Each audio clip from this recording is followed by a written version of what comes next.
En fait, toute ma vie s'est remise comme il le fallait, en fait, d'une manière naturelle. Et disons, tu as eu la chance de pouvoir appuyer sur le bouton reset avant qu'il soit trop tard. Alors, trop tard est un grand mot, mais en tout cas, en façon de parler, bien sûr.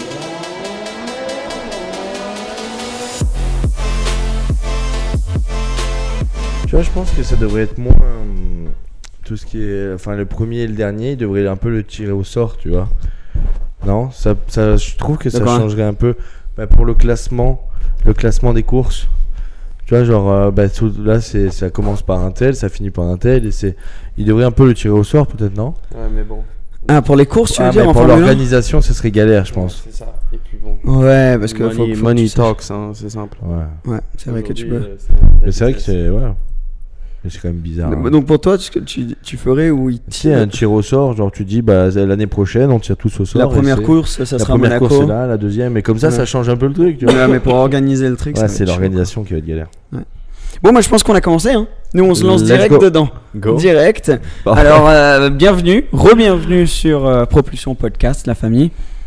Tu sais, on l'a répété plusieurs fois, mais il y a plus de 50% des personnes qui regardent ça qui ne sont pas abonnées. C'est tout simple. Il suffit de cliquer le petit bouton en dessous, ça nous fait. Ici là. Ouais, voilà. Tu vois, là, non, en fait, c'est pas du tout là. Tu cliques. C'est pas du tout là. C'est ça le truc, d'accord. Les personnes qui nous écoutent seulement maintenant, ils ont aucune idée de ce qu'on est en train de faire. Aujourd'hui, on a un épisode qui a été très demandé et qui va être très sympa. On est avec notre pote Alexandre Moureau. Merci beaucoup. Tu vois, c'est officiel. Merci de nous rejoindre pour ton premier podcast. Exact. Et ouais, c'est un honneur pour nous de t'accueillir ici. On est à Genève. Tu viens de Genève, tu as toujours vécu à Genève en fait ? Alors, je suis né à Genève, mais j'ai travaillé aussi en Italie, donc entre Rome et Milan. Néanmoins, il est clair que la base et mon monde est ici. Ouais, parce que tu parles italien. Je suis moitié italien. Ouais. Tu parles anglais, tu parles français. Et ça s'arrête là ou il y en a plus? Malheureusement, avec toutes les conquêtes, le russe n'est toujours pas rentré. On aurait pu croire. Ouais, mais non. Mais pas encore, on sait jamais. Qui sait, peut-être. Toi, tu parles aussi anglais, italien? Français, anglais, italien, espagnol, portugais. Ah ouais, portugais. Se voi facciamo il podcast in italiano. Va bene. Va bene. Ok.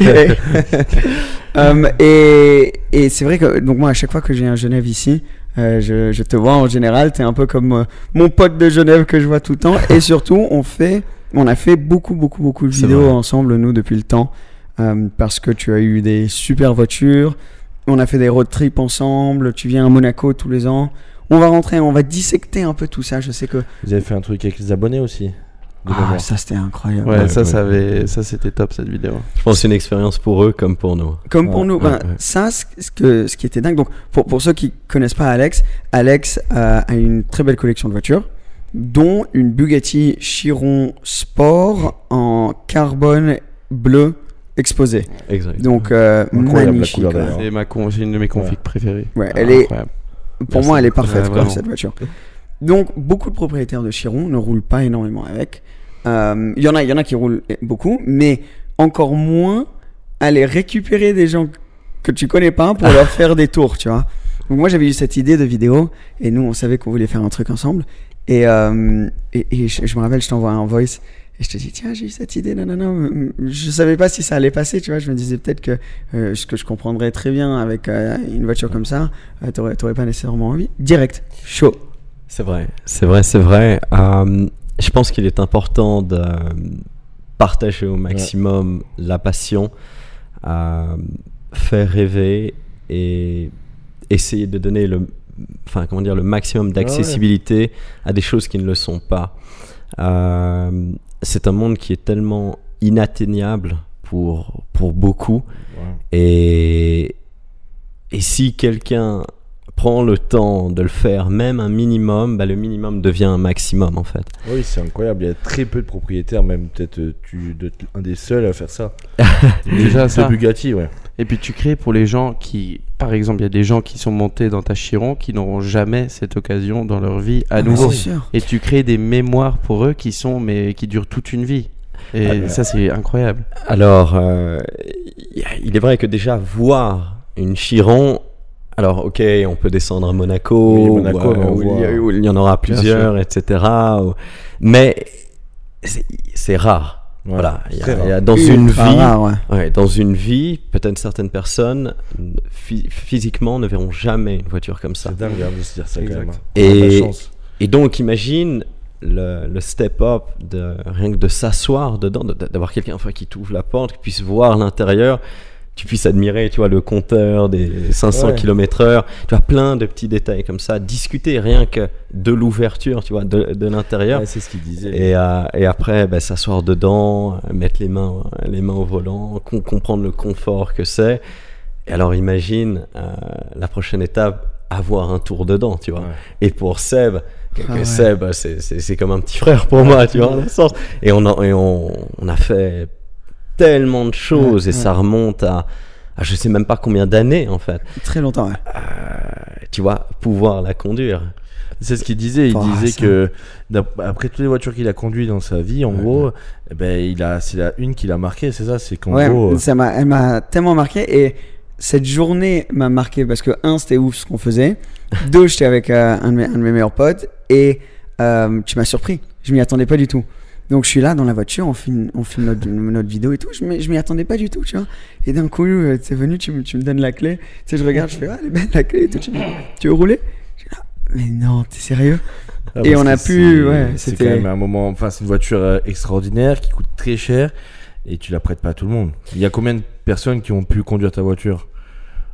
Là, comme ça, j'ai pas un nombre en tête. Par contre, vraiment des personnes de confiance. C'est ça, voilà. Bien sûr, des gens aussi qui ont l'habitude.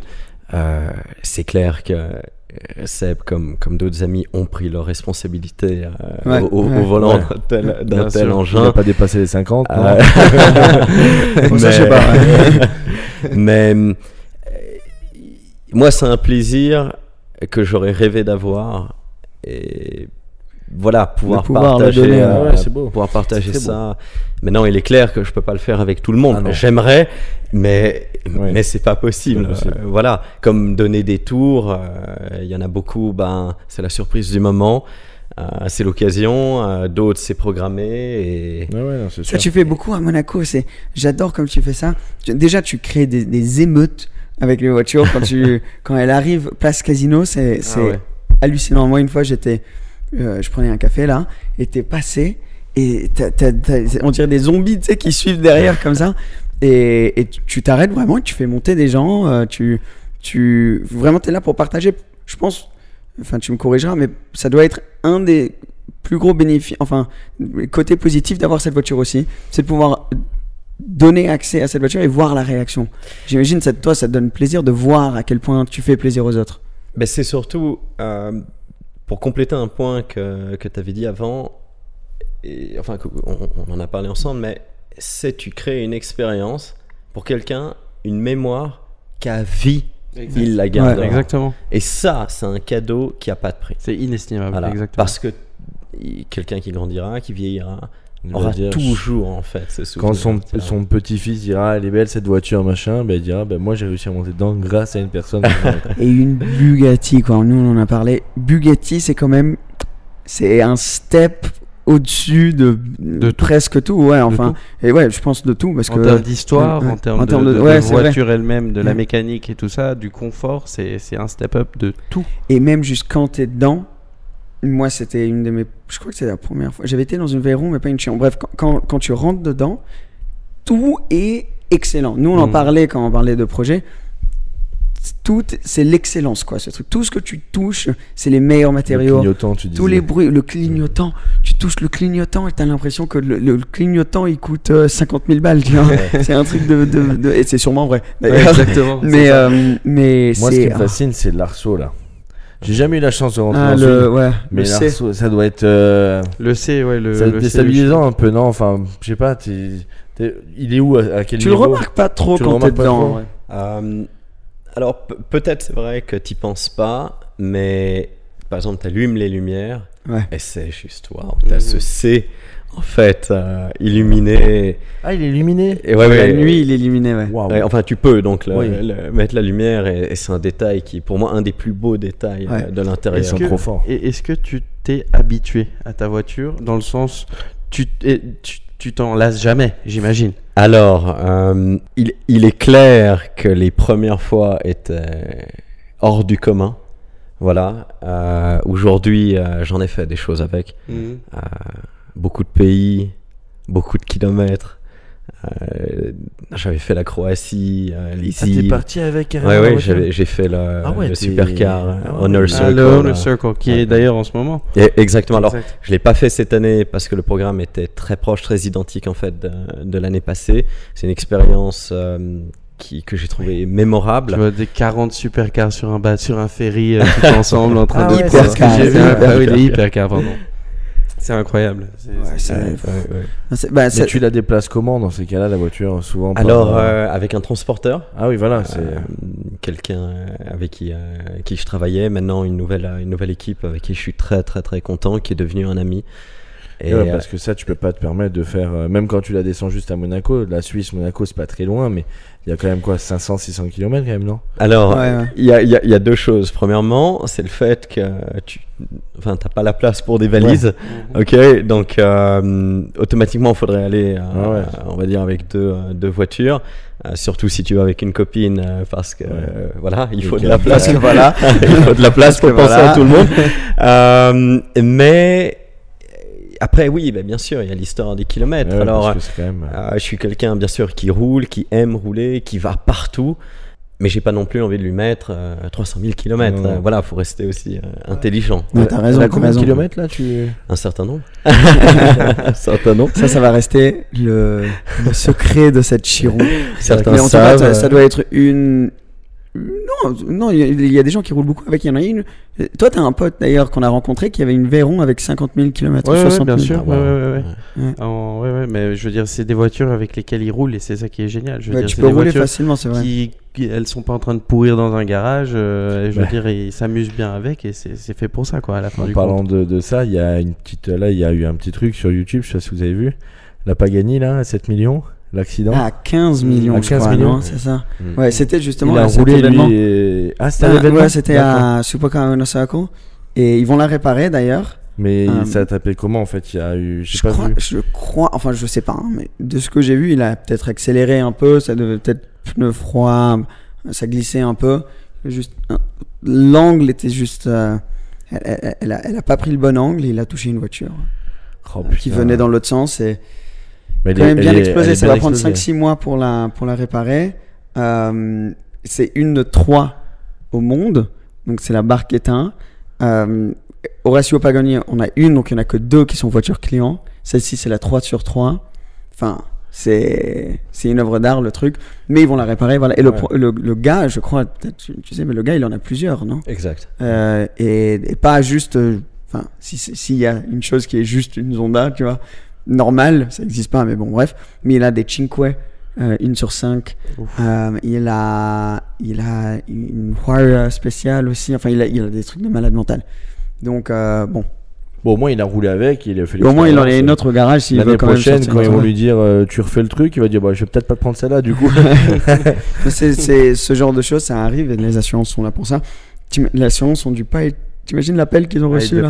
Et l'assurance, ils ont dit c'est bon, on arrête de travailler.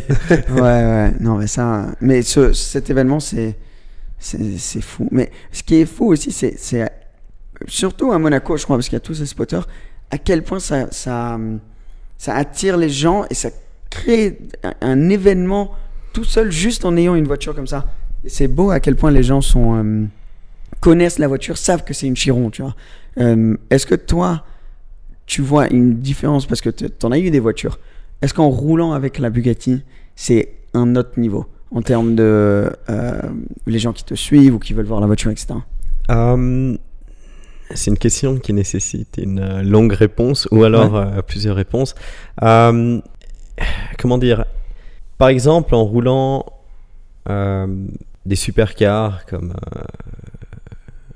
par exemple Lamborghini, Ferrari, en allant sur une Aventador, par exemple une Pista ou autre. Je pense que il y a beaucoup plus d'occasions de rouler, beaucoup plus de facilité, d'événements, balades entre amis, de restaurants, de rallye ou autre. Et ce qui manque en fait avec la Bugatti, c'est le fait de pouvoir rouler avec des voitures similaires. Voilà. Et ça, c'est quelque chose qui... Pas tous les propriétaires le feraient, quoi. Oui, mais je pense que pas beaucoup sortent. En tout cas, à Genève. Ça c'est vrai. Voilà. Ça serait un rêve pour moi de faire des combos. Rien qu'aller au restaurant en fait, ou une petite balade, quelques photos. Et à Monaco, vous l'avez fait avec la fille là, je sais pas, je connais pas son nom. SVT. Ouais, avec une Chiron Super Sport. Elle a une Chiron, elle aussi, c'est ça. Exact. Alors, à Monaco, c'est finalement la première fois en une année, que j'ai cette voiture. Où j'ai finalement pu réaliser un rêve, c'était de sortir à plusieurs voitures de la marque en fait. Et pouvoir organiser ça a été hors du commun. Avec plus que juste elle, à un moment il y en avait 4. Exact. Il y a un autre ami, Shazad d'Angleterre en fait, qui a été là une journée en fait, une nuit, pour dîner avec nous là, qui nous a accompagnés. Et moi, SVT, c'est vrai qu'on sortait tous les jours. Donc rien que d'aller à la plage, on y allait avec les Chirons en fait. Moi, je suis venu vous rejoindre. Exact, t'as déjeuné avec nous. C'était trop cool de voir les deux voitures là. Mais c'est là où je te retrouve, tu vois, parce que même là, en disant ça, moi, je connais ni elle ni toi, enfin, on vient de se rencontrer. Et je connais ta voiture avant, tu vois. C'est un peu ce que tu disais, c'est que j'ai vu ta voiture dans 2-3 reels sur Monaco ou 2-3 photos.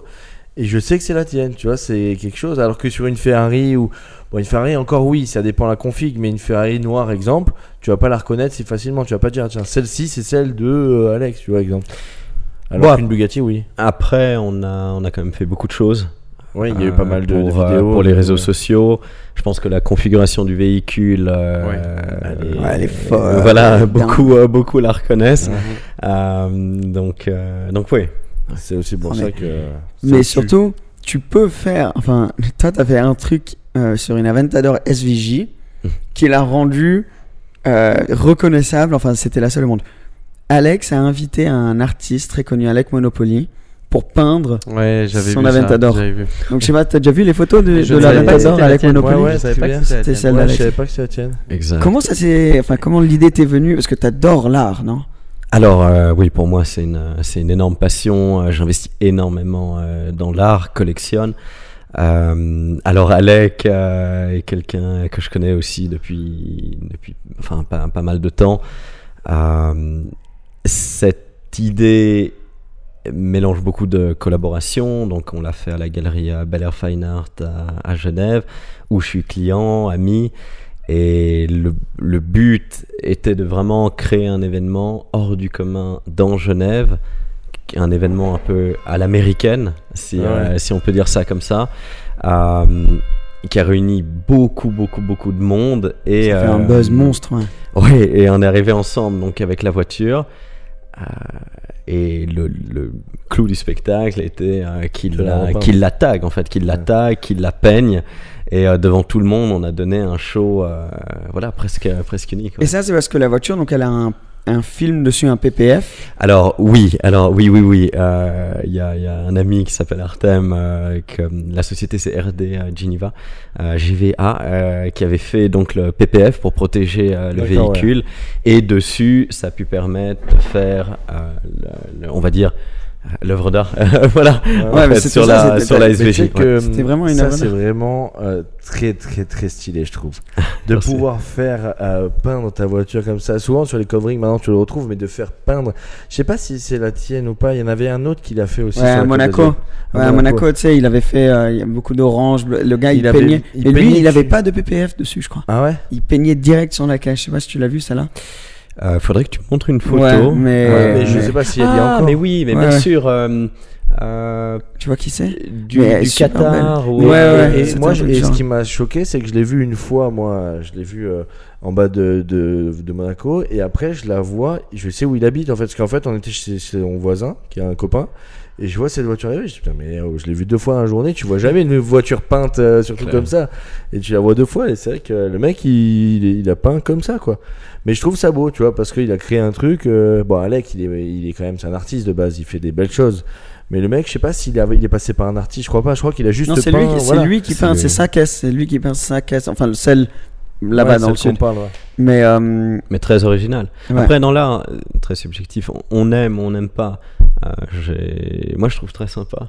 Voilà, elle était à Genève et j'adore. Ouais, c'est cool. Tu l'as laissé comme ça ou t'as changé là? Non, alors le temps est passé. Ah oui, voilà. On a retiré. On est revenu sur l'original. la couleur. Est-ce que tu as essayé de garder le PPF avec le tag non. Pour avoir ça, tu vois, en œuvre d'art? Non. Parce qu'un Alec Monopoly, ça vaut quand même. Ouais, ça reste Alec, quoi. Enfin, c'est quand même. Mais c'est quelque chose, c'est un peu dans la continuité de ce qu'on parlait aussi avant. On disait que l'art et les voitures, bien sûr, c'est quelque chose qui se mélange, qui s'est mélangé depuis longtemps, notamment avec les art cars dans le passé chez BMW. Par exemple, et donc c'est beau de voir que ça continue dans ce sens-là et que des artistes connus aujourd'hui encore continuent à faire ça et que les enthousiastes aussi aiment ça. Il y a des évolutions, on va dire, dans le domaine, mais je rigole parce que t'as ton casque de gamer. T'as vu un peu? Ça me fait tellement rire. Pour prendre la commande McDo là. Mais là t'as quoi en ce moment au niveau voiture? Parce que donc t'as la Chiron toujours. Alors à Genève, j'ai la Chiron et le Urus que j'utilise en daily, qui pour moi est peut-être une des meilleures voitures du monde. Là t'es venu avec aujourd'hui. Exact. Ouais. Oui. As-tu déjà vu le Performante? Bien sûr, et le mien arrive bientôt. Okay. Donc très très impatient. Ouais. Toujours une des premières qui arrive quoi. T'as une bonne relation avec Lambo. Ouais. Et pourquoi t'as choisi ces deux voitures? Donc commençons avec le Urus. Qu'est-ce qui t'a fait avoir le déclic pour prendre celle-là? Ah non, alors pour moi une de mes marques préférées est Lamborghini. J'ai fait on va dire vraiment mes os avec cette marque. C'est eux qui m'ont traité selon moi vraiment de la meilleure manière, qui m'ont accueilli vraiment dans un esprit qui aujourd'hui je peux dire est familial. Donc je suis client et ami. Ça montre l'importance de ça, du relationnel là-dedans aussi. Parce que là ils ont créé un client à vie quoi. Ah ouais, on peut dire ça comme ça. Mais aujourd'hui donc je suis dans les mains, si on peut dire ça comme ça, du garage Affolter, donc de Roland, Catherine et Richard Affolter, que c'est plus que des amis, c'est des gens que je considère comme une famille, que j'aime de tout mon cœur. Dans le groupe travaille Brian Moulet, que tu connais, que Brian pour moi est comme un frère en fait. Aujourd'hui, c'est une des personnes les plus proches de moi. Il voyage toujours avec toi. Claire, mais c'est comme je dis, c'est comme un frère, c'est quelqu'un avec qui on travaille ensemble, on partage les mêmes passions, on évolue ensemble et on est sur énormément de marchés aussi en parallèle à l'automobile, dont l'art en fait qu'on parlait. Et comment tout s'est fait au travers du temps avec eux est une expérience, est un plaisir, est un rêve en fait qui devient chaque fois en fait réalité. Et il est vrai que mes contrats, mon relationnel amène à des commandes qui sont préparées, signées de presque 10 ans, 15 ans, etc. L'Urus, mon Dieu, je l'avais précommandé. Je crois qu'on était... longtemps, je crois qu'ils avaient fait un bon de commande longtemps avant, je crois, sur celui-là. Ah, mais j'étais déjà au stade du concept. Aujourd'hui, chez Lamborghini, je veux dire, le nouveau modèle V12, il y a déjà des gens qui ont prépayé pour avoir un slot. On sait même pas à quoi ça va ressembler, qu'est-ce que ça va être. Je veux dire, bon, après, il y a des rumeurs, mais... J'imagine, je sais pas si c'est... J'imagine que tu vas craquer pour celle-là aussi, non? Ah, bien sûr. Non, mais ça, c'est déjà... Donc, de toute manière, aujourd'hui, avec Lamborghini Porrentruy, donc le garage Affolter, il est vrai que le Performante arrive, la remplaçante de l'Aventador, et peut-être d'autres choses, d'autres surprises. Mais on en a une en tête, là, j'ai l'impression, non? Ouais, non, je l'ai vu se dire, est-ce que je le dis? Je vais pas le dire. Voilà. Mais c'est vrai qu'aussi, avec eux, on fait tout. Même si j'aurais besoin de, je sais pas, un moment, j'ai eu un Velar c'est eux qui se sont occupés. Par exemple, même la Chiron. Alors, si la Chiron vient de Bugatti Genève, bon, aujourd'hui, il n'existe plus Bugatti Genève. Espérons que ça réouvrira ils ouvrent à Monaco, prochainement. Là, exact. Ça fait longtemps qu'ils doivent ouvrir à Monaco. Que j'aimerais beaucoup visiter. Non, mais si tu veux, je peux te donner le contact. Ah bah, avec plaisir. Il va descendre sur le micro de gamer. Non, mais c'est court seconde. Donc, attends, j'appelle, voilà. Mais... Et Ferrari, bon, t'en as une, je crois, non? T'as une Ferrari, t'as dit? La Pista Spider. Exact. Sympa. Et qui est une voiture extraordinaire. Extraordinaire. Le look, la gueule de cette caisse, elle est... Et le nouveau 4x4 Ferrari, t'en penses quoi? Tu l'as pas vu? Alors, il le révèle le 13 septembre, donc public, là, officiellement. Bon, il y a beaucoup de photos qui ont leaké. On sait tous à quoi ça va ressembler. Voilà. La motorisation, ça reste le point d'interrogation ici. V12 officiel. Ils ont mis un clip où t'entends le moteur et c'est un V12. Oui, mais est-ce qu'il va y avoir l'autre version disponible aussi? Ah, peut-être. C'est ça la question aussi. Alors, aucune idée. J'imagine que le lancement sera vraiment avec le V12 et puis après, step by step, d'autres versions. Moi, c'est perso, je suis en train j'adorais le russe, il est trop beau, hein, c'est un des plus beaux 4x4. Mais je pense que celui-ci va me faire un pincement au cœur. Je pense que je vais partir sur Ferrari. Il te taquine. Je le trouve, de ce qu'on a pu voir, les lignes et tout, ils ont l'air incroyables. Je pense qu'il va vraiment faire peur aux Urus. Hein. Les gens vont, à mon avis. Après, peut-être que c'est pour ça que le Performante justement sort pour rivaliser. Moi, ce que je pense, le Purosangue, tout dépendra de la configuration. La Purosangue. C'était le numéro 1 Ferrari qui s'est dit là. Ouais, voilà. Mais il est embauché là, c'est bon. La configuration fera beaucoup, mais le Urus, c'est le Urus. Le Urus, c'est vraiment, vu qu'on est à Genève, on pourrait appeler ça comme un couteau suisse. C'est un véhicule qui est extraordinaire parce que tu peux le rouler confortablement en mode Strada, donc tous les jours. Tu peux aller faire tes courses avec. En fait, tu peux tout faire. Tu as quoi? Tu as 5-6 modes différents sur le. Exact. Et tu as un confort de fou, de la place. Tu peux mettre tes valises, tes courses. En fait, tu peux tout mettre. Moi, j'ai vu ce qui m'avait choqué à Cannes-sur-Mer, parce qu'on n'en voit pas tout le temps vers Cannes-sur-Mer. Il y a une dame qui va le mercredi en Urus avec ses enfants au McDo. Et tu dois le faire. Si jamais tu oui. Par contre, lui, bon, ça, on va en parler après. Je vais en parler après de ton nouveau style de vie, disons. Ah ouais. Mais on parle des voitures d'abord. Mais ouais, comme tu le roules en daily. Tu peux aller à McDo. Tu l'as amené au ski. Oula. J'ai entendu ma voix là. Ouais, c'est comme je fais 14 ans maintenant. Il est en train de m'aider petit à petit. Ouais, voilà. Mais ouais, tu l'as amené dans la neige.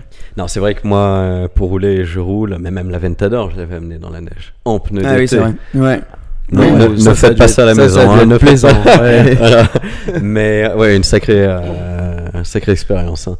Mais le Urus, c'est ça, facile à conduire, la prise en main, elle est directe. Le look est spectaculaire. Ouais, absolument. Il est très très beau. Hein. Et après, bam, tu le mets en mode sport, en mode Corsa et t'as une supercar. Je veux dire, cette voiture se transforme dans une supercar. Tu regardes les données du Performante, ah, mais excuse-moi, quoi, ça te démonte presque la moitié des supercars actuels sur le marché, en fait. Et rien que le Urus, déjà maintenant, c'est un des véhicules les plus complets. Polyvalent, ouais. Voilà, qu'on peut pouvoir acheter, en fait. Avoir la chance de pouvoir accéder et acheter ça. Ouais, c'est vrai que j'ai jamais essayé, ça m'a toujours intrigué parce qu'on a déjà conduit une Huracan ensemble. Et bon, c'est une voiture c'est une supercar. Mais c'est vrai qu'un 4x4, souvent, c'est plus lourd, c'est toujours. Donc je pense que toi, tu kifferais. Hein. Si tu testerais. Nous similairement, bon, c'est pas la même chose, mais on a le Q7 V12 TDI. Okay, c'est aussi un avion, tu vois, c'est quelque chose. T'as une voiture familiale, mais bon, t'as quelque chose qui peut rivaliser avec beaucoup de voitures de sport, quoi. Et ça, c'est génial. Mais après, voilà, t'es dans un confort, dans un 4x4 et tout. Mais il faut pas oublier, voilà, t'es dans un Lamborghini, en fait. Ouais. Et c'est ça qui est extraordinaire. Ouais, quand tu vois la clé, quand tu rentres et tu vois ce logo sur la voiture. Le volant, ouais. Voilà. Elle est belle, la clé, hein. Superbe. Et c'est pas comme les autres. Et ça, c'est la dernière clé. Ok, ouais, ok. Très cool, en tout cas, celle-là, elle est magnifique. Regarde, t'as vu le poids. Et, ah ouais, quand même. Et la Bugatti, alors? On va passer à celle-ci. Là, t'avais le choix pour tellement de voitures. On en a parlé, nous en perso.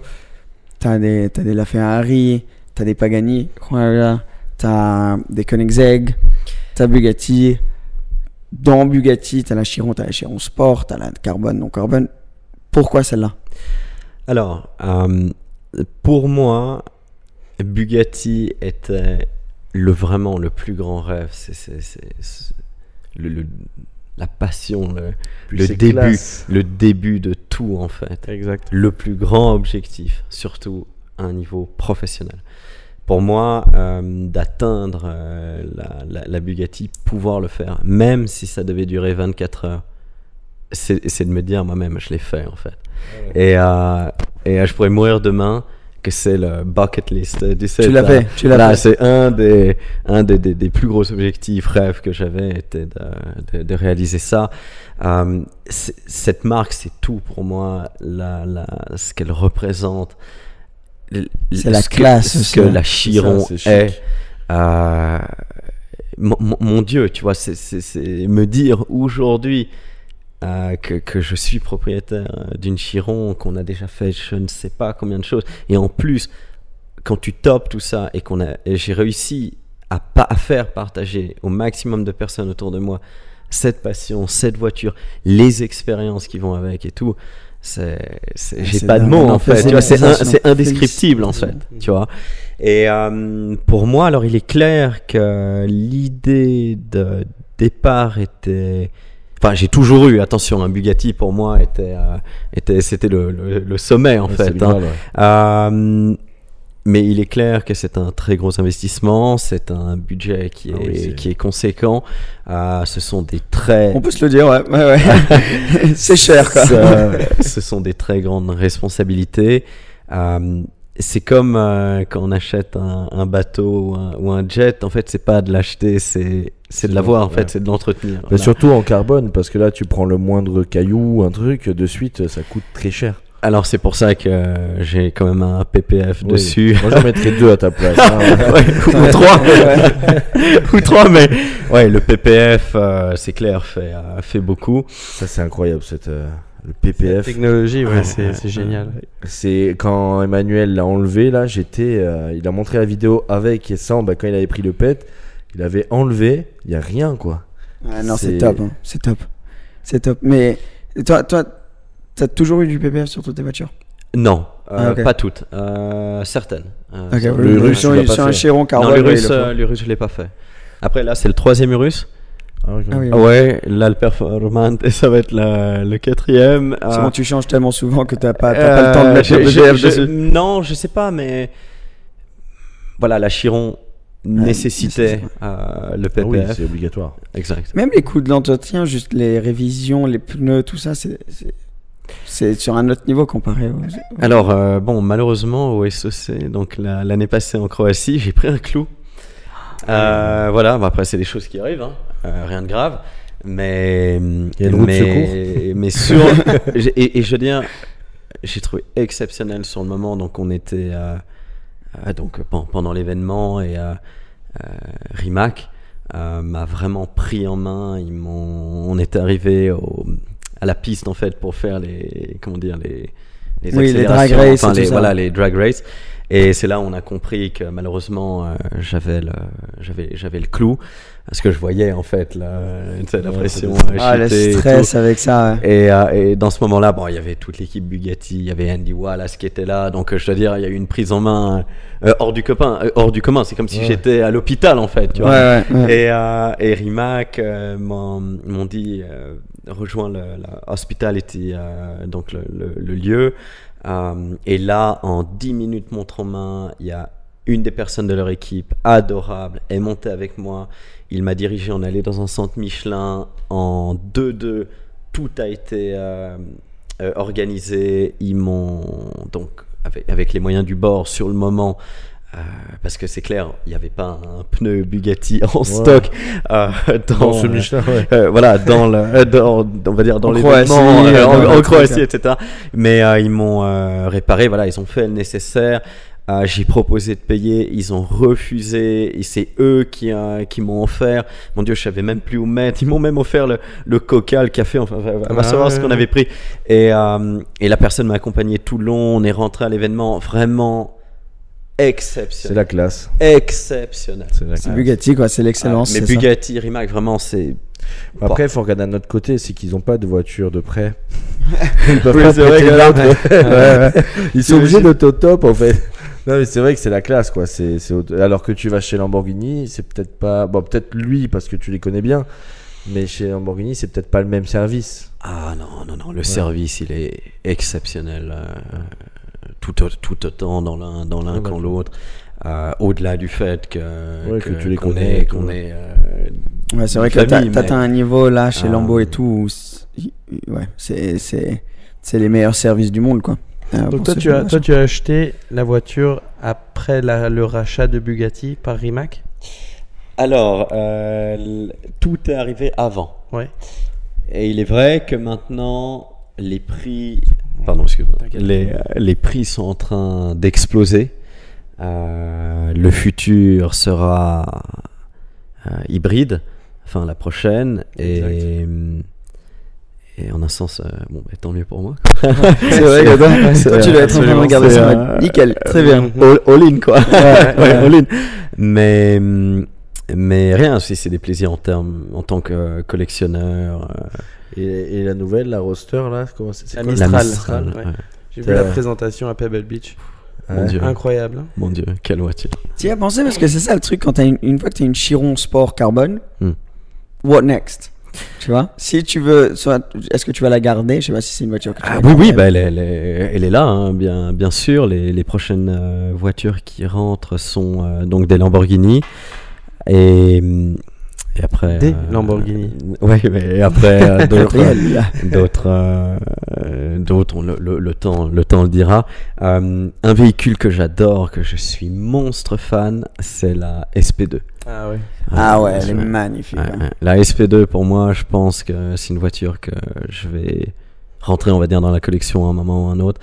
Pourquoi aussi? Parce que je pense que c'est un véhicule qui procure une expérience de fou pour moi comme pour les autres. C'est drôle, j'adore faire plaisir. Ouais. C'est bien. Donc qui sait, peut-être une prochaine vidéo. Ça serait trop bien. On va chercher avec des abonnés ou autres en SP2. Mais ouais. J'imagine le convoi là, Chiron SP2. Mon Dieu. Mais la SP2, ça c'est une voiture. Après, je pense qu'aujourd'hui il y a aussi encore une étape qui est venue au-dessus avec la Valkyrie, des véhicules comme ça qui sont des vraies voitures de course pour la route, quoi. À ce point, c'est ce qu'on peut se dire. Et pour moi, une voiture incroyable, c'est la Delage. La toute dernière, et enfin on va dire je te montrerai, ou si tu veux sortir. Là, on va mettre un truc sur l'écran maintenant. Ouais. Mais vas-y, parle et je sors une photo.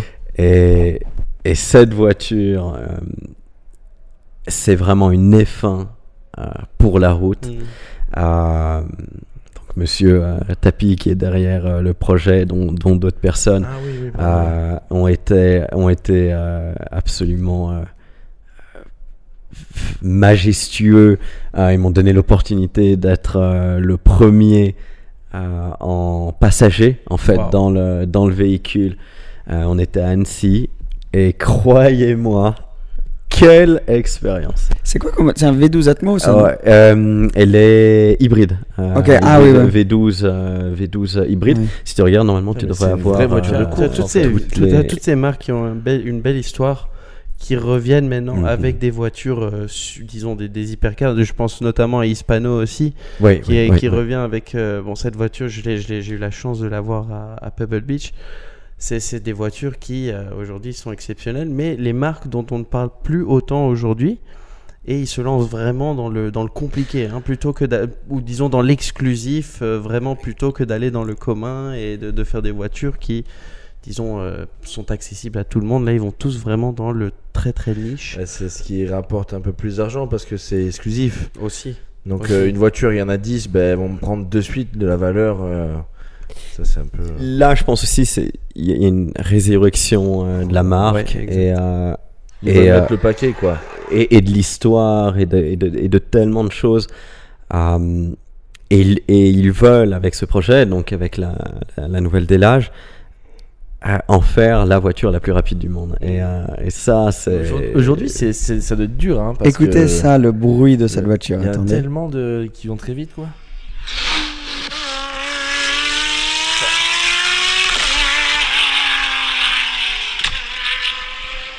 C'est magnifique. Et le design et tout. Ouais.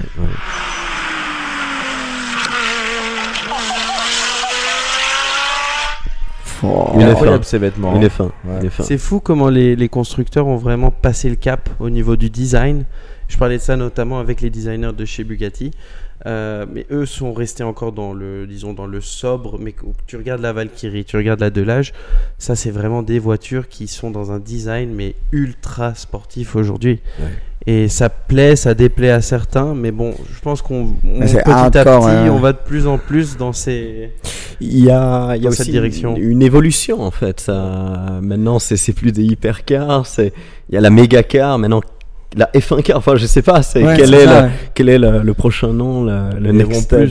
Ils vont plus vers le côté futuriste que tu voyais dans les années 2000. Tu voyais la voiture du futur, c'était un peu un vaisseau spatial, et en gros ça va plus dans ce côté-là, je trouve, que Bugatti garde un peu son côté plus, je sais pas, d'aujourd'hui, quoi. Ouais. La prochaine sera intéressante à voir. À mon avis, je pense, Mais aussi, moi en étant un pote et je suis allé chez toi, je vois comment tu vis ta vie.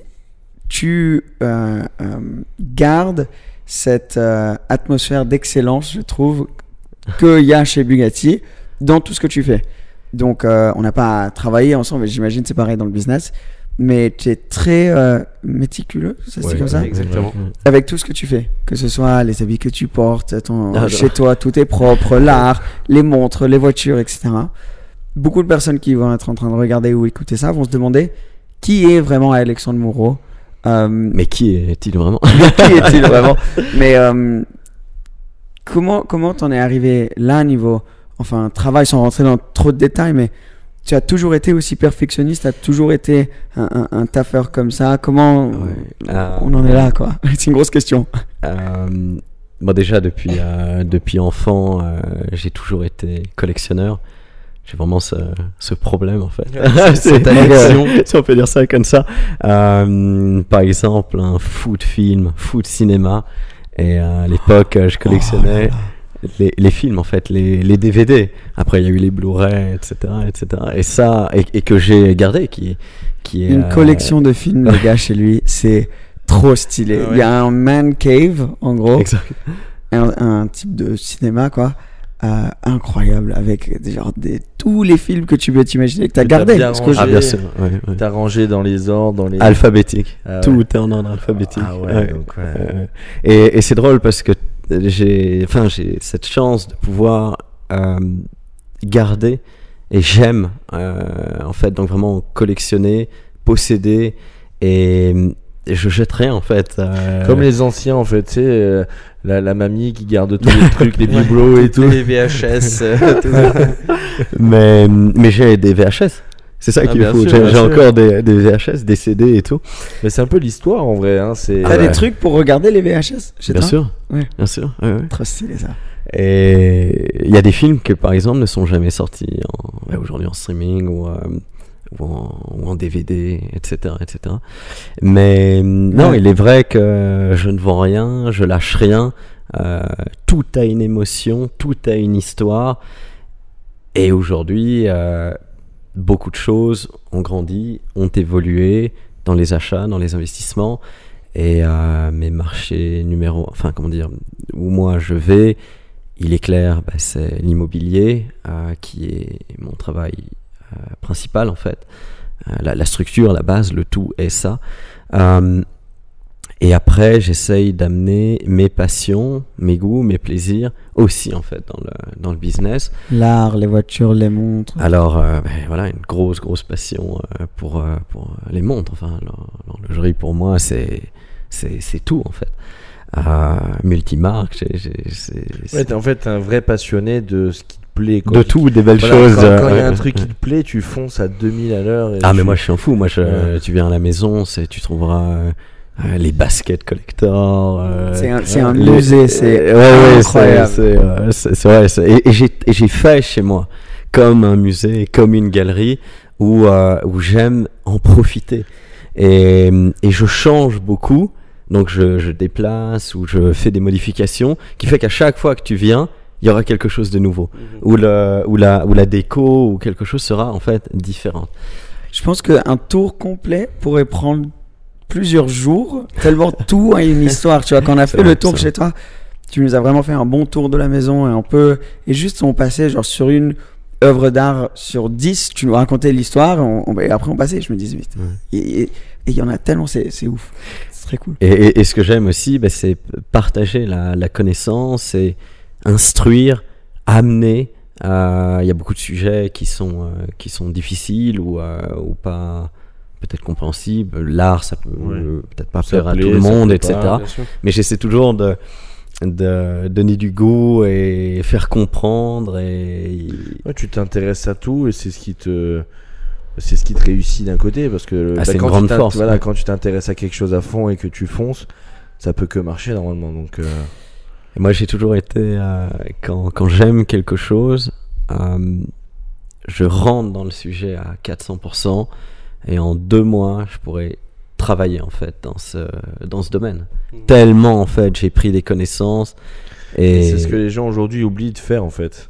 Avec tous les réseaux sociaux, tout ça, les gens, au lieu de se foncer sur un sujet, ils vont regarder, comme on disait, les reels rapides, et ils partent de ça. Alors que si tu fonces, tu peux que réussir, mais il faut juste te battre tout le temps, quoi. Ouais, pas de façon de parler, parce que toi, c'est dans tes gènes. T'as envie de toujours apprendre en fait. Oui, alors bon, il est vrai que j'ai toujours été un bosseur, si on peut dire ça comme ça. Déjà, rien qu'à l'université, j'étais déjà dans des développements de société avec des amis. Donc j'ai toujours, même pendant les études, j'étais en train de travailler d'un côté ou d'un autre. Et mon premier job, donc vraiment le tout premier, que pour moi était un honneur, était un plaisir, c'était même pas travailler. C'était dans un vidéoclub. En fait, je rangeais il y avait les VHS à l'époque, et je rangeais les tickets des gens qui louaient, etc. Trop cool. Et j'en étais fier. Ouais. Donc ça a été vraiment. Parce que ça te plaisait. Exact.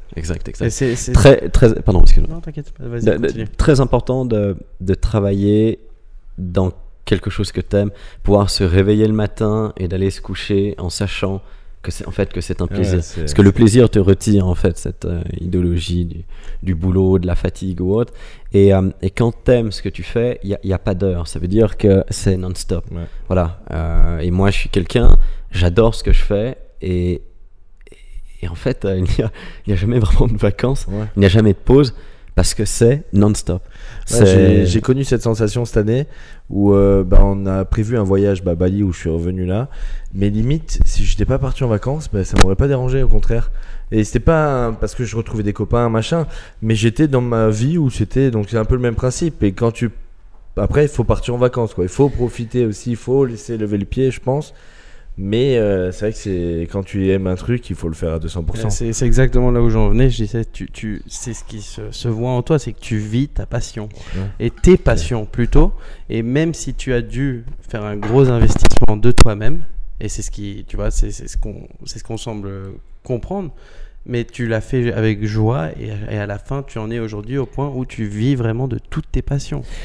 On essaye. Bien sûr, on essaie bien sûr. Tous les jours et de toujours, tu vois, s'y rapprocher, etc.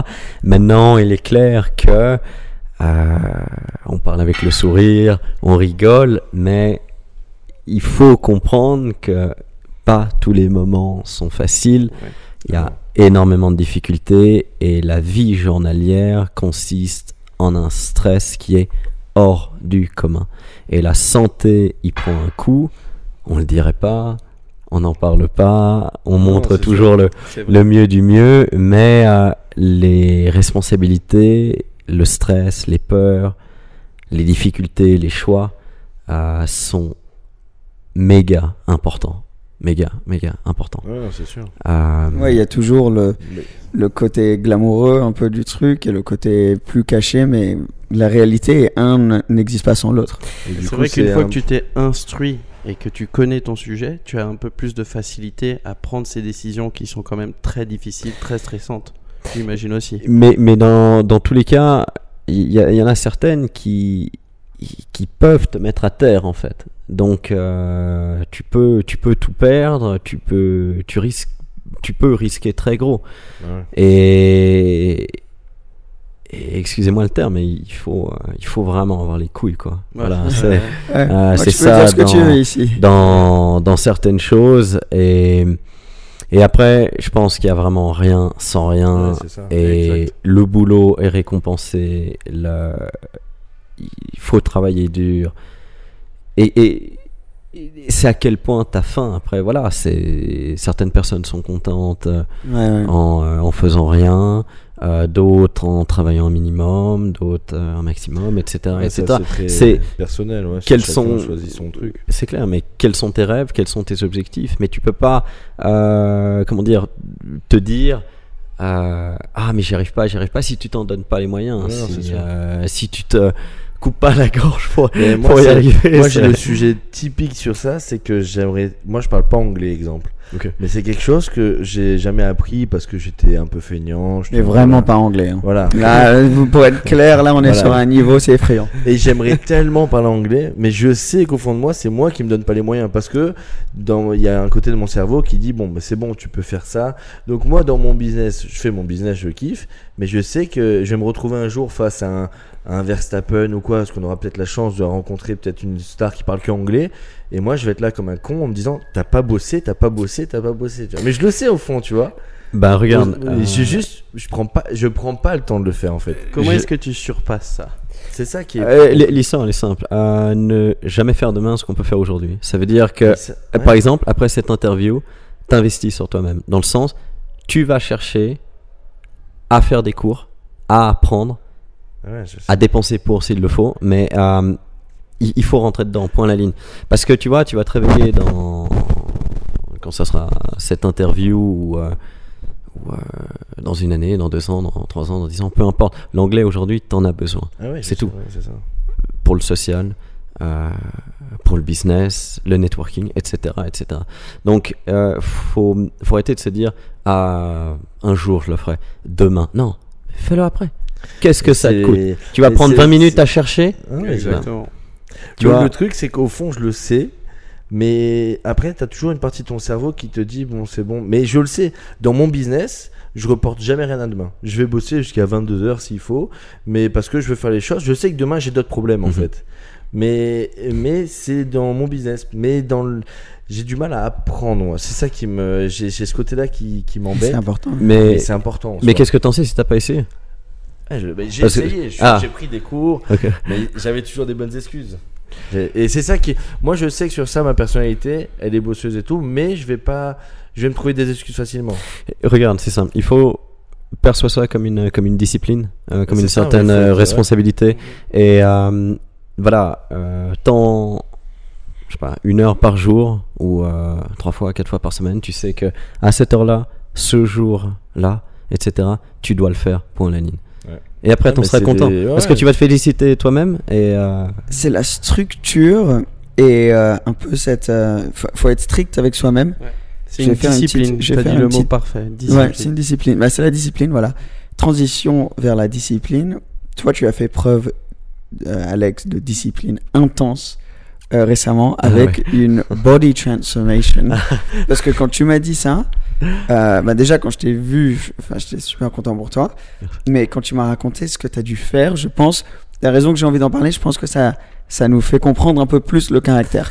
Qu'est-ce que tu as dû faire pour combien de temps pour te mettre en meilleure forme, de prendre soin de ta santé, que tu as dit qu'il peut souffrir à travers les stress du boulot? Alors, tu es parti de où? Non, mais il y a plusieurs choses et c'est long. Mais pour essayer de faire un résumé rapide, il est vrai que j'étais un bon vivant. J'adore manger. Quand tu fais les choses, tu les fais. C'est normal. Tu les fais vraiment. Ça veut dire tu manges vraiment et tu fais la fête. Moi, je peux tendre le bras et dire que quand Alex il fait la fête, Alex il fait vraiment la fête. Quoi. Et là, je vous le garantis. Et ben, il y a eu, je pense, une accumulation de beaucoup de choses. Et oui, voilà, rien. C'est vrai. J'adore manger, j'adore le sucre. Boire, profiter, mais c'est pas être alcoolique, hein. C'est juste, on se fait une bonne viande, avoir un bon verre de vin, etc. Voilà, j'aime les bonnes choses. Et sauf que je suis quelqu'un qui ne sait pas trop faire la cuisine et qui est très indépendant, très seul, et peut-être avec le boulot, peut-être avec la vie que j'avais. Énormément de restaurants, ou alors prendre les facilités de commander Uber Eats, etc. Et j'aime malheureusement les mauvaises choses, les hamburgers, les cheeseburgers, les desserts, les milkshakes, les glaces, etc. Tout ce qui fait maigrir, quoi. Voilà. Et qui est bon pour la santé. Exactement. Sauf que on en est arrivé à un stade où j'ai commencé à avoir des problèmes d'estomac, des douleurs. Il y a bien sûr le stress, il y a bien sûr beaucoup de choses qui font que, mais rien, j'ai quand même dû aller chez le docteur parce que j'étais pas bien, et il m'a fait faire des tests sanguins et les résultats sont sortis pas bon quoi. Ouais, on va dire loin d'être excellent, avec plusieurs choses dont j'en sais rien, par exemple le cholestérol qui était monstrueusement haut, etc. Pour éviter d'entrer dans 36 000 détails, mais voilà, donc rien, mais en fait j'ai pris le taureau par les cornes. Et j'ai pris un ami qui est coach nutritionniste, un shout out à Vincent Dufresne, qui est salut Vincent, qui est un méga pote et quelqu'un qui est incroyablement professionnel dans ce qu'il fait, et il a su, et c'est ça qui est très important, c'est qu'il a su m'amener step by step à comprendre les choses, à me guider, à m'apprendre à cuisiner, à manger à la maison, à faire les courses, savoir quoi acheter, et surtout en fait comment m'entraîner, parce que j'ai toujours bien sûr aimé le sport, etc. Mais là on a fait les choses bien, voilà, c'est tout. C'est que voilà, j'ai pas attendu, j'étais face à une situation et j'ai pris aussi un plaisir dans tout ça. Mais c'est clair que ça a été monstrueusement extrême. Mais lui a été à mon écoute H24, 7 jours sur 7. Et il a réussi à me donner goût. Donc on est passé sur des diètes. Raconte un peu le diète et le sport que tu faisais. Ouais. Alors on est quand même passé par plusieurs étapes. Mais déjà, il m'a fait retirer tout ce qui était gluten, lactose. Là, juste ces deux trucs-là, je t'arrête. Retirer le gluten et le lactose, les gars, les deux en même temps, c'est compliqué. Monstrueusement dur. Il y a tout, il y en a partout. De partout. Pas de fromage, pas de pain, pas de pâtes. Enfin, si, mais sans gluten. Pas de mozzarella, je veux dire, c'est compliqué. Hein, Waouh. Attention, j'y avais pas pensé à ça. Ah ouais. Non, mais mes journées, je veux dire, avant de partir en vacances, c'était. Après, on avait fait des diètes carrément à retirer le sucre complètement. Zéro sucre, c'était. Non, mais j'ai eu un nettoyage du corps hors du commun. Mais après, je rejoins avant le fait de ne pas rentrer dans 36 000 détails. Mais par exemple, j'avais un grand problème, et puis j'ai pas de secret ou de honte à le dire, mais j'avais peut-être avec 36 000 choses dans la tête, ou beaucoup de choses qui arrivaient, qui sont arrivées dans ma vie ou qui arrivaient dans ma vie, et j'arrivais pas à dormir sans quelque chose. Donc en fait, j'ai passé par des cures de somnifères, d'aide pour dormir qui était bien sûr moins forte, à naturelle, à moins forte, à très forte. Enfin, j'ai eu de tout et j'ai accumulé ça pendant je ne sais pas combien d'années, qui était bien sûr catastrophique. C'était du poison. Le sommeil. Et ça, c'était ma faute. J'imagine une grosse faiblesse de ma part d'avoir continué là-dedans. Et avec donc Vincent, j'ai tout coupé en fait. J'ai vraiment tout arrêté et aujourd'hui, finalement, voilà. Plus besoin pour dormir. Je dors naturellement. En fait, toute ma vie s'est remise comme il le fallait, en fait, d'une manière naturelle. Et disons, tu as eu la chance de pouvoir appuyer sur le bouton reset avant qu'il soit trop tard. Alors, trop tard est un grand mot, mais en tout cas, en façon de parler, bien sûr. Avant qu'il y ait des choses irréversibles, on va dire, tu vois. Exact. Et j'ai redécouvert, moi-même, et il m'a mis dans une condition physique, reprendre une condition physique, le cardio, tous les entraînements. Le cardio, c'est important. Hein. Et cardio, énormément. Course, putain. Et rien. Et je dois dire que de nouveau, le travail, il n'y a rien sans rien. Et croyez-moi, je peux le dire, la complication pour moi qui est un fou de nourriture, de sucre, etc. Aujourd'hui, j'arrête pas d'y penser. Ouais. Là, tu me donnes carte blanche, bam, je m'explose sur un dessert, bam, on va, j'en sais rien, au Black Taps faire 2 cheeseburgers, fried mozzarella. Il a déjà le milkshake au Maltine, tout machin, etc. Tu parles, j'ai ça dans ma tête à 24. Mais voilà, la discipline, tu vois, discipline, l'effort et tout. Quand on était à la plage, je me rappelle, t'avais amené avec toi de quoi manger parce qu'il fallait que tu manges toutes les 3 heures ou quelque chose comme ça. Exact. Alors, toutes les 3 heures, donc on était à la plage comme ça et d'un coup Alex il sort un truc de pâtes sans gluten là, nickel, il fait bon les gars, moi j'ai mangé. Mais la discipline que t'avais pendant cette période là, vis-à-vis du métabolisme, etc. T'as un mental d'acier en fait, en vrai, parce que c'est vrai que ça c'est pas la nourriture, tout ce qui est bon, pareil, on n'est pas alcoolique ni quoi que ce soit, mais l'alcool, la fête, les moments, comme tu dis, c'est pareil, je suis pareil que toi, je suis un bon vivant, mais je sais pas si j'arriverai à faire comme toi. Parce qu'il faut avoir une force mentale énorme. Alors, moi aujourd'hui, de ce que je peux voir avec le regard extérieur, c'est le travail, il est mental. Tout est là, tout se joue là. Et même de devoir couper presque le social, en fait. Moi, je veux dire, tu comprends, il y a une vie, constamment un événement, constamment un dîner, un anniversaire, une fête, un ci, un ça. T'as envie d'être parti parce que t'as envie d'y profiter. Et donc, j'ai dû aussi couper énormément parce que les tentations. Mais les tentations, tu vas à un anniversaire. Il y a tout le temps une excuse, quoi. Tu bois une bière, derrière, c'est bon, tu vas en boire 2, 3, et puis après, t'as loupé ton truc, quoi. Mais le goût, les plaisirs et l'émotion au travers de la nourriture. Ça t'a aidé dans le travail aussi? Tu trouvais que t'étais plus focus, avais plus d'énergie, tout ça? T'étais juste hors même du côté physique, quoi. Ça t'a aidé d'autres manières? Mais je crois tout a changé. Ça aide beaucoup, ça, il me semble. Tout a changé. J'avais entendu dire que ça aidait vachement, même de passer sans gluten déjà. Ça te change ta journée complète. Enfin, toi, tu le fais un petit peu aussi, donc faire du sport même 2 fois, 3 fois par semaine. Mais ta mentalité change complètement aussi. Je veux dire, t'aères un peu. Exactement. T'es bien, tu dors mieux justement. Donc quand tu dors mieux, ça veut dire que t'as plus d'énergie.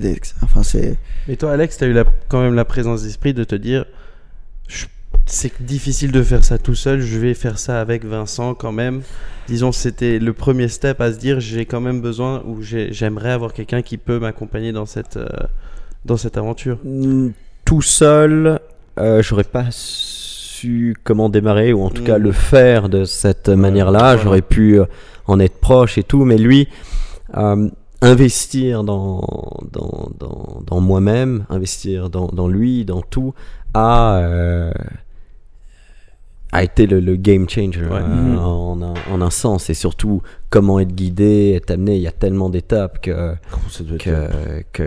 voilà, merci à lui, et grâce à lui il m'a amené. C'était un peu du jour au lendemain, ou ça a été plus non, ça a été extrêmement compliqué, très très très difficile. C'est très extrême. Après, aujourd'hui, voilà, je suis d'un sens complètement soigné. J'ai une perspective, enfin tout a changé, ma vision de tout a changé, elle a évolué, elle est beaucoup plus structurée, beaucoup plus intelligente, etc., etc. Après cet été, donc les vacances, il m'a donné carte blanche. Je m'entraînais 5 fois par semaine. Hein. Donc juste comme ça en parenthèse.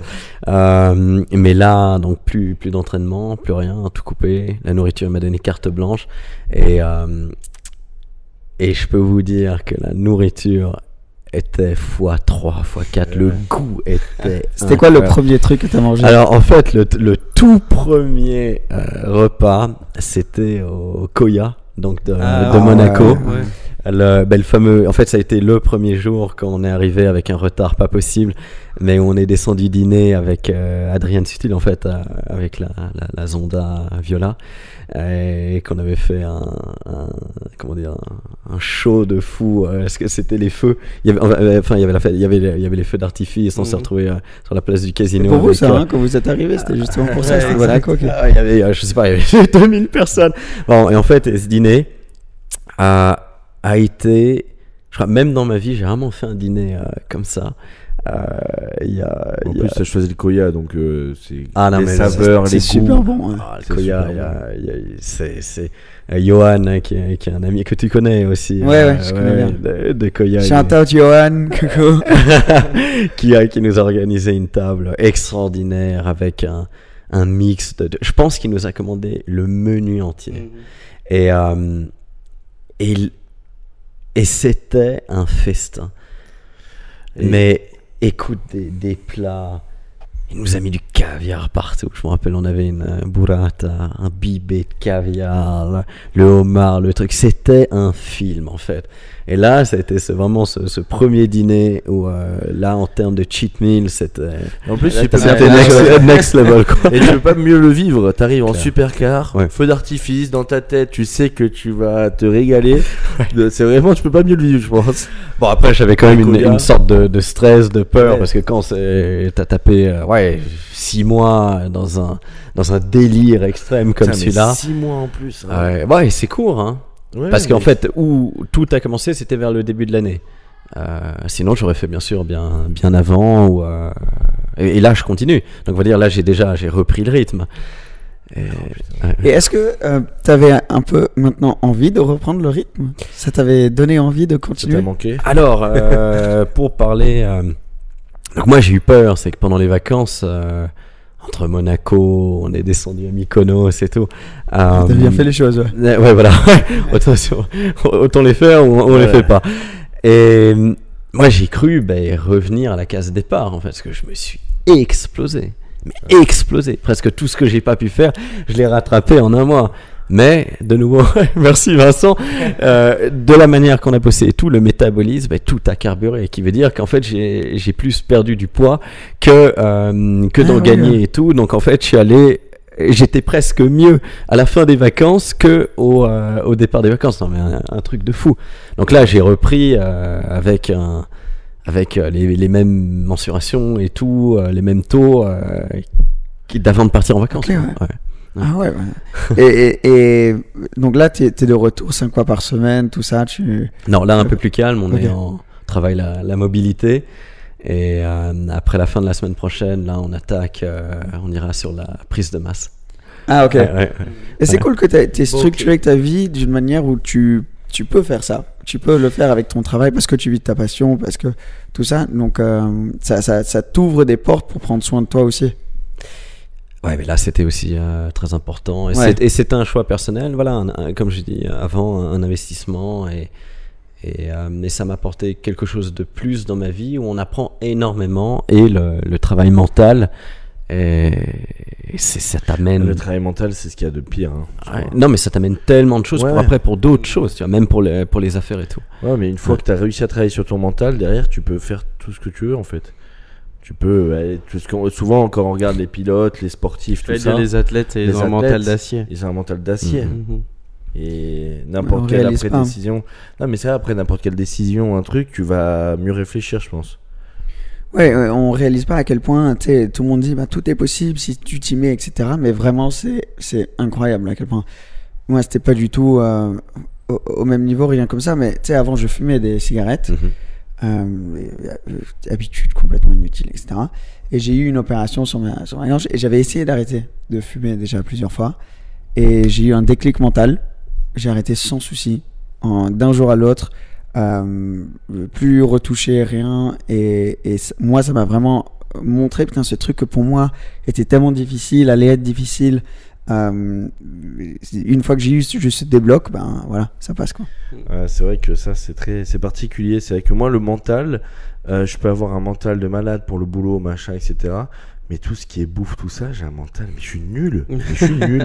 Mais je le dis, hein, souvent quand je dis je bois pas, non les gars, j'ai bu hier, c'est bon, j'ai pas envie. On met une bière, je bois la bière. Genre, je suis nul sur ça, c'est incroyable. Hier soir, on a fait une petite fête. Et aujourd'hui, on a dit non, ce soir, on l'a fait calme et tout ça. On dit, on va manger, après, on verra bien. Et l'autre, là, directement, oh, mais on va pas trop tôt, hein, parce que où est-ce qu'on va faire l'apéro après parce que, où est-ce qu'on va boire un verre à Genève, on est là. Enfin, je veux dire, c'est différent. Mais pareil, c'est des excuses. Au fond, je le sais, tu vois, c'est ça qui est con. Mais je sais pas. Non, mais je pense qu'il y a des moments pour tout et il est très important de se faire plaisir. Voilà. Mais.